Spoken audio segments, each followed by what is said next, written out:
Citoyennes, citoyens, bonjour à tous, Angersoft aux commandes. Aujourd'hui on va parler d'un sujet qui va nous mener tout droit vers la 3.0 puisqu'on va aborder le système Stanton qui est le système stellaire et non pas solaire comme j'avais l'habitude de le dire par abus de langage dans les vidéos précédentes. Donc qui est le système stellaire qui sera présent à la 3.0 et qu'on pourra intégralement visiter. Alors, le système Stanton, eh bien en fait c'est un système stellaire qui est très très riche. Il faut savoir que c'est un grand secteur d'activité dans lequel il y a beaucoup de business, beaucoup d'entreprises qui s'implantent, etc. Il a une assez grande histoire derrière lui avec des grandes compagnies. Donc on va aborder tout ça point par point. Donc pour commencer, une petite zone qui nous est déjà très familière, c'est les alentours de la planète Crusader et ses trois lunes. Alors Crusader, c'est le serveur entre guillemets auquel vous vous connectez actuellement quand vous allez dans l'universe, le Persistent Universe du jeu. En fait, Crusader, donc ça correspond à une planète à côté de laquelle on trouve Parolizar, qui est la station sur laquelle on arrive par défaut dans le jeu. On peut y visiter la ceinture de la lune Yela, donc qui est une des lunes de Crusader. On passe également aux abords de Céline, qui est une autre lune, et de Démar, qui est la troisième lune de Crusader. Alors Crusader, c'est une planète dont l'histoire est intimement liée forcément au constructeur Crusader, constructeur de vaisseaux, particulièrement de transport de passagers. Il faut savoir que l'air de cette planète est respirable, mais uniquement en haute altitude. C'est pour cette raison que Crusader a fait construire des plateformes flottantes qui leur permet de construire les vaisseaux tout en ayant un minimum d'air pour que les employés puissent travailler, hein, tout simplement, on se doute bien. On trouve bien entendu autour de Crusader des stations qui sont déjà bien connues, hein, le SCC qui permet de réparer en fait les SCC, c'est les relais de communication qui sont liés aux missions qu'on peut faire régulièrement depuis plusieurs versions de l'alpha. On trouve les stations Cryastro, forcément, pour réparer et refaire le plein. On trouve la station abandonnée de Kovalex, qui a été victime d'une explosion. Parolizar, qu'on connaît déjà très bien. Et le poste de sécurité de Karea. C'est un lieu qui ne doit pas vous être inconnu non plus, hein. Bien, on passe maintenant dans le voisinage avec la planète Hearthstone, qui n'a rien à voir avec le fameux jeu de cartes, hein. Hearthstone, qui est aussi nommé Stanton 1, c'est une planète qui appartient à une riche famille aristocratique, propriétaire d'une fabrique d'armes, qui n'a pas fait que des bonnes choses, hein, puisqu'ils ont littéralement défoncé l'écosphère et une bonne partie de la vie qu'il y avait à la surface de la planète, à force de miner, puis de fabriquer tout l'armement, etc. Voilà, c'est pas tip top, hein. On y trouve 4 lunes, Ariel, Magda, Ita et Aberdeen. Donc ça fait beaucoup de lunes, hein, pour une pauvre petite planète, donc sachant que en particulier Ita est très très grande, hein, comme on peut le voir, elle fait à peu près entre un quart et un cinquième de la taille d'Hearthstone. Je pense qu'en la visitant, il y a peut-être moyen de découvrir des petites choses ou alors de récupérer du minerai si la famille Hearthstone ne s'en est pas déjà intégralement chargée, hein. Ce sera à nous de le découvrir avec la 3.0. Un peu en retrait de tout ça, on trouve ArcCorp qui ne nous est pas non plus totalement inconnu, hein, puisque on a déjà l'occasion de se promener dans la zone 18. Zone 18 pourquoi? Parce que tout simplement la planète est remplie, en fait elle a été remaniée intégralement par les humains, hein, pratiquement dans son intégralité. Donc finalement c'est des constructions humaines qu'on retrouve partout, entre les habitations, etc.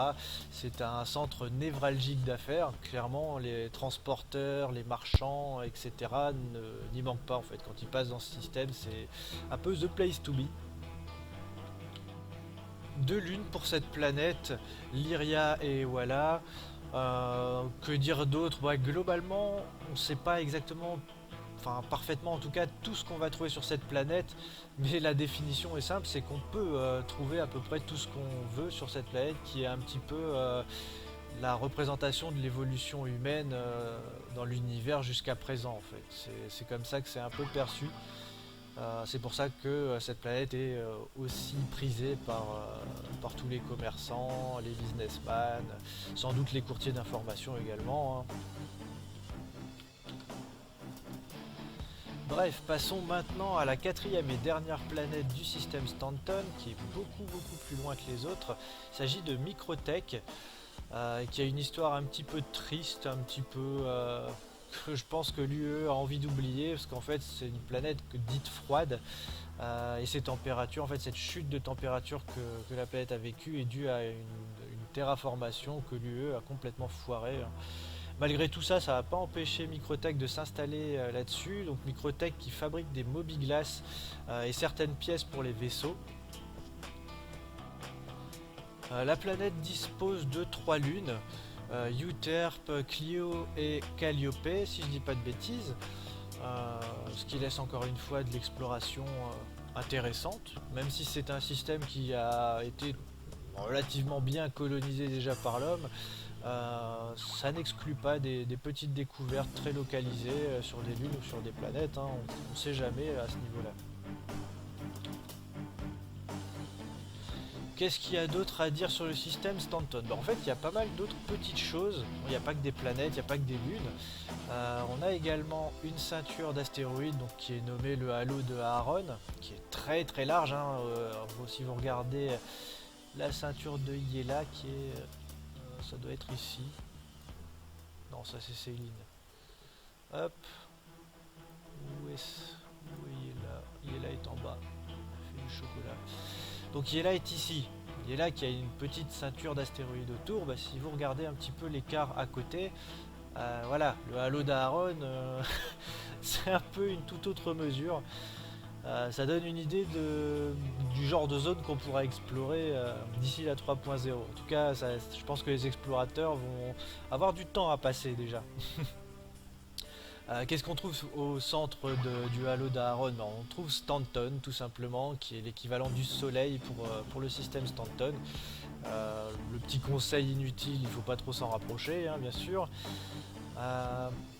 Ce qu'on trouve d'autre, on trouve des choses intéressantes mais qui seront sans doute pas, en tout cas pas utilisables à la 3.0, c'est qu'il y a 3 jump points dans ce système. On a celui qui fait la liaison Stanton-Terra, qui est un jump point large, donc qui permet à tout type de vaisseau de passer du système Stanton au système Terra. On a aussi le jump point du système Stanton vers Magnus, ou inversement bien sûr, lui également en taille large, donc tout type de vaisseau également qui peuvent passer. Et enfin le jump point qui relie Stanton à Pyro, lui est un jump point de taille médium. Donc là on ne pourra pas passer avec sans doute des Idris, des Bengales, tout ça.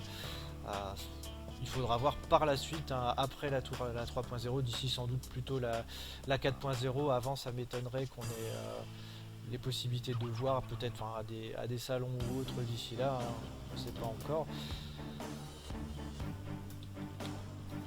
Voilà, en tout cas, ça nous fait prendre mesure de l'espace de jeu ridicule, absolument ridicule en fait, qu'on avait jusque-là dans la 2.6 dernièrement, avec les alentours de Crusader. Et finalement, quand on dézoome, ça va être très vaste. Et ça, c'est qu'un pauvre système stellaire parmi l'énormité qui vont être visitables, puis l'énorme diversité qu'il va y avoir aussi, hein. Là, je pense que ça... On se sent petit en fait quand on prend conscience de tout ça, sachant qu'il y aura, je pense et j'en suis quasiment sûr, des petits lieux un peu isolés qui sont au milieu de nulle part, qui n'auront pas été trouvés, qui, je sais pas, imaginons ici en dessous, entre par exemple, pourquoi pas entre Hearthstone et Microtech, on pourrait très bien avoir, je sais pas, peut-être pas une microplanète, mais un astéroïde avec un artefact alien à son bord. Enfin là c'est libre cours à l'imagination, et c'est Let's See in 3.0, hein, moi j'ai envie de dire. Bref, personnellement, je pense que c'était pas inutile de faire un point sur le système Stanton, puisque ça va être clairement la grande cour de récré de la 3.0. Donc bah, j'espère que toutes les informations que je vous aurai données, certains d'entre vous les connaîtront peut-être déjà, hein, pour les plus nerds d'entre nous. Mais en tout cas, pour ma part, je suis carrément impatient, quoi. Le plus tôt sera le mieux, mais bien sûr, on laisse le temps à CIG de nous sortir quelque chose qui marche bien, comme d'habitude. Il faut prendre le temps, même si, s'il y a des petits retards, etc. Moi, je les encourage toujours à soigner le boulot jusqu'au bout, hein, c'est ce qu'on veut.